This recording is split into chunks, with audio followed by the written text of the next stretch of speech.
ঘটনাটো আচলতে আমি কালি সন্ধিয়া 8টা মানত খবৰ পালোঁ যে কিবা হেৰি হৈছিল, ফায়াৰিঙত মানে গুলীবিদ্ধ হৈছিল বুলি।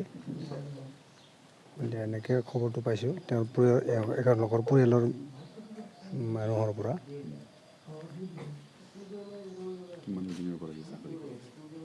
চাকৰি 2011 চনত ভৰ্তি হৈছিলে। 2011। এখন গাঁৱৰ আৰু সদস্য আছে নেকি CRPFত আছে, আমাৰ ইয়াতে আছে, এইখিনিত গাঁওখনতো আছে CRPFৰ জোৱান আছে।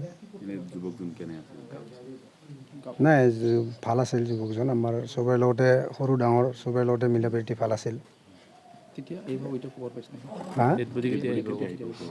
ডেড বডি আমি জনামতে কালি ৰাতিপুৱা আহি পাব নেকি, আজি ৰাতি 12টা মানত গুৱাহাটী আহি পাব বোলে। তাৰপিছত কালি ৰাতিপুৱা আহি পাব।